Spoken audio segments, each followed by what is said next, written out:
వారాహి నవరాత్రుల సందర్భంగా 150 మంది ఋత్వికులతో సహస్ర చండీ మహాయాగం సంప్రదించండి. నమస్తే, వెల్కమ్ టు సుమన్ టీవీ. నేను పద్మిని. ప్రస్తుతంతో పాటు ప్రముఖ ఆధ్యాత్మికవేత్త, ప్రముఖ న్యూమరాలజిస్ట్, లక్ష్మీ నరసింహస్వామి ఉపాసకురాలు శ్రీమతి స్రవంతి గారు మనతో పాటు ఉన్నారు. మాట్లాడదాం. నమస్తే అక్క. నమస్తే పద్మిని. అక్క ఎలా ఉన్నారు అక్క? బాగున్నాను పద్మిని. మీరు ఎప్పుడు బాగుండాలి. మంచిగా బాగా మెరుస్తుందేంటి మెడలో దగదగ గదగా డాలర్ ఏంటక్క స్పెషల్ గా ఉంది? స్పెషల్ గా చేయించాను పద్మిని. ఓకే, బాగుంది. అదేమన్నా ఓపెన్ అవుతుందా? ఓపెన్ అయితే చూపించండి, ఏముంది లోపల. చాలా ప్రెషియస్. బావగారు ఫోటో, సింగం. అప్పుడు మూవీ వచ్చినప్పుడు అట్లా రెడీ అయ్యేవారు. ఆ ఫోటో అంటే చాలా ఇష్టం నాకు. సరే, ఇది విజయవాడ కనకదుర్గమ్మకి సారీ ఇచ్చేటప్పుడు దిగామన్నమాట ఫోటో. అందుకని రెండు చాలా బాగుంది. Very nice. థ్యాంక్ యూ చూపించినందుకు. Pleasure, it's my pleasure. చక్కగా ఉంది మెడలో. Very nice. రైట్ అక్క. అక్క, ఏకాదశుల గురించి మీ వీడియో కోసం వెయిట్ చేస్తూ ఉంటారు. ఇది నేనేమి ప్రత్యేకంగా చెప్పాల్సిన అవసరం లేదు. అధిక మాసంలో బహుళ పక్ష ఏకాదశి వచ్చేస్తోంది. గురువారం ఏకాదశి 11వ తారీఖున పరమ ఏకాదశి. మరి ఈ ఏకాదశి వైశిష్ట్యం ఒకసారి మీ ద్వారా, అలాగే ఎట్లా యూటిలైజ్ చేసుకోవాలి ఏకాదశి చెప్తారా? తప్పకుండా చెప్తాను పద్మిని. మనకి అధిక మాసం వచ్చే ఏకాదశుల్ని శుక్లపక్ష ఏకాదశి ఏమో పద్మిని ఏకాదశి అని, తర్వాత పౌర్ణమి తర్వాత వచ్చే ఏకాదశి అని పరమ ఏకాదశి అని అంటారు అనమాట. అయితే ఈ ఏకాదశి ఏంటంటే అధిక జ్యేష్ఠ మాసంలో వచ్చే ఏకాదశులు.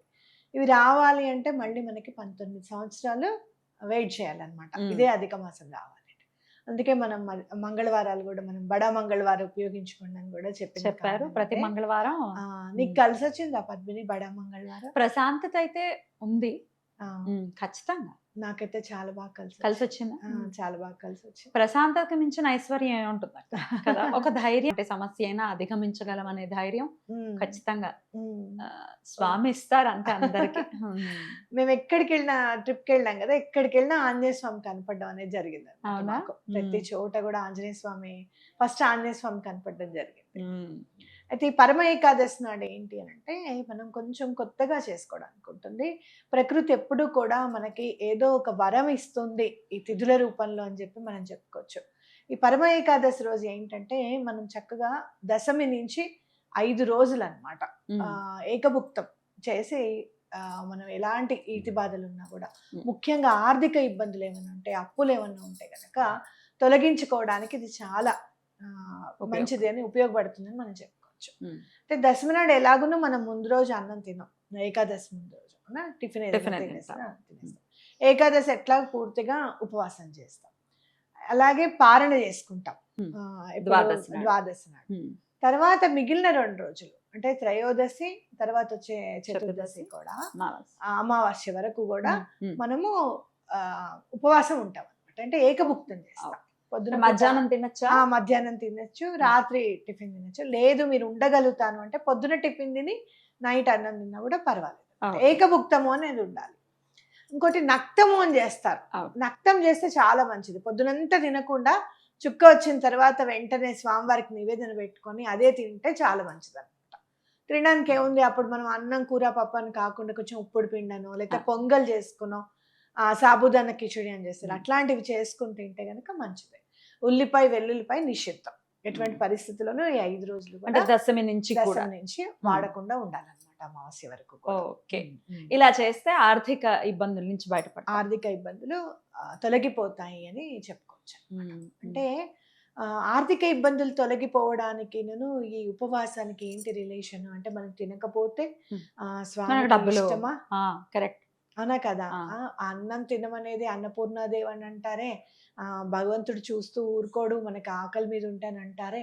మరి ఇట్లా ఉపవాసం చేస్తే ఏంటి అని అంటే కనుక, మనలో ఉన్న 7 చక్రాల్లో ముందు మూలాధార చక్రం కనుక క్లెన్స్ అయిపోతే కనుక మిగతా అన్ని చక్రాలు కూడా క్లెన్స్ అవుతాయి అని చెప్పుకోవచ్చు అనమాట.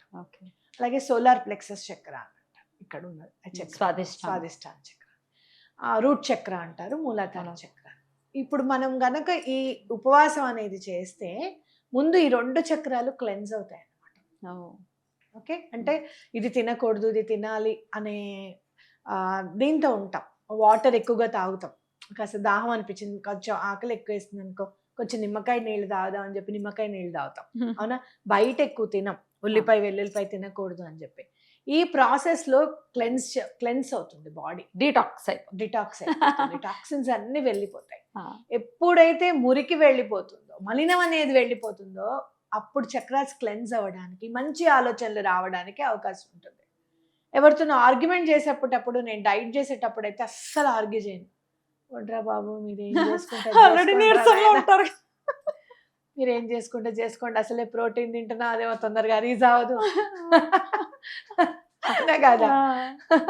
కాబట్టి ఇది చేస్తే ఎవరైనా ఏమైనా చేసినా కూడా ఆగుతాం, అంటే కామ్నెస్ వస్తుంది, కోపం తొందరగా రాదు. మన ఉల్లిపాయ వెల్లుల్లిపాయ ఎందుకు తినకూడదు అంటున్నారు అని అంటే తామసం ఎక్కువైపోతుంది అనమాట ఆ ఐటమ్స్ తింటే గనక, అవునా కదా.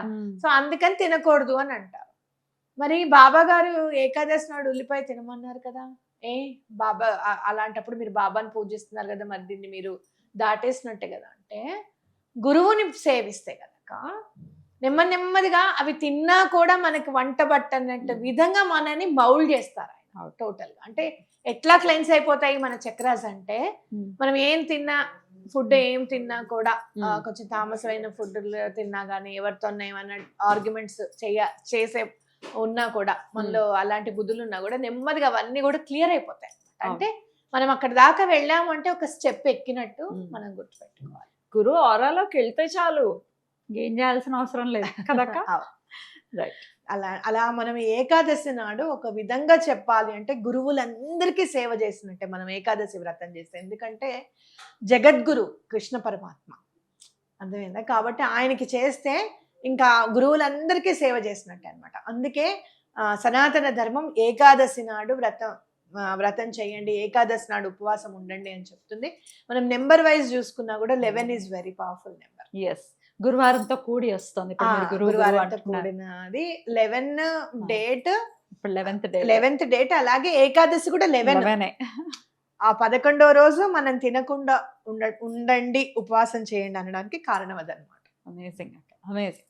సో అలాగే ఒకవేళ ఇలా 5 రోజులు మా వల్ల కాదండి, ఓన్లీ ఏకాదశి ఒక్క రోజు చెయ్యొచ్చా అంటే వాట్ ఈస్ యువర్ ఆన్సర్? తప్పకుండా చేయొచ్చు. అయితే మీరు ఒక పని చేయండి, అన్నాన్ని భిన్నం చేసుకొని తినండి. నైట్ పూట అన్నం ఉండిపోయింది, బాక్స్ లో వండేశారు, ఆ రోజు మిగిలిపోతుంది, పడేయకూడదని కూడా మన ధర్మం చెప్పింది. కాబట్టి అంత లెమన్ రైస్ లేకపోతే కొంచెం ఇన్ని కూర ముక్కలు వేసుకొని తినడం అట్లా చేయండి. అది అన్నం తిన్నట్టే అవుతుంది. అలాగే తులసి చెట్టుకి ఎక్కువగా ప్రాముఖ్యత ఇవ్వండి. పిండి దీపాలతో పాటు తులసి దళాలు కూడా స్వామికి సమర్పించడం, ప్రత్యేకంగా ఆవు నెయ్యి దీపం పొద్దున సాయంత్రం తులసి చెట్టు దగ్గర పెట్టడం చాలా మంచిది. పిండి దీపం పెట్టమంటారు? పిండి దీపం పెట్టండి కంపల్సరీగా. ఎన్ని పెట్టమంటారు? 11 పెడతాను నేను. స్వామివారిని విడిగా పెట్టుకొని చుట్టూరా 11 పెడతాను అనమాట. స్వామినే దీపం లాగా చూసి ఒక పెద్ద దీపం పెడతారు, చుట్టూరా 11. అలా కాకుండా ఒక్క దాంట్లో 11 ఒత్తులు వేసుకుని చేసుకోవచ్చు, తప్పేమి లేదు. మన ఓపికమ్మా, మనం ఎట్లా స్వామికి ఎట్లా మనం చేయాలి అని అనుకుంటున్నాం అనేది మన ఓపిక, మన శ్రద్ధ. అలా అని ఒకటి పెడితే శ్రద్ధ లేనట్టు, 11 పెడితే శ్రద్ధ ఉన్నట్టుగా కాదు. మన మనసుకి ఏది మంచిగా అనిపిస్తుంది, అమ్మ నేను ఇవాళ చాలా బాగుంది నాకు ఇలా అనుకున్నప్పుడు చేసుకోవచ్చు. రైట్. స్విచ్ వర్డ్ చెప్తారు కదా? తప్పకుండా చెప్తాను. ఏ స్విచ్ వర్డ్ చదవాలి? హరినారాయణ గోవిందం. హరినారాయణ గోవిందం అనే స్విచ్ వర్డ్ చదువుకుంటే చాలా మంచిది అనమాట. ఓకే. ఇన్ని సార్లు అని కాకుండా అట్లా స్మరణ 108 టైమ్స్ స్మరణ చేయండి. స్నానం చేసిన తర్వాతే చేయండి. మరుసటి రోజు పారణ అంటే ఎప్పుడు భోజనం చేయాలి?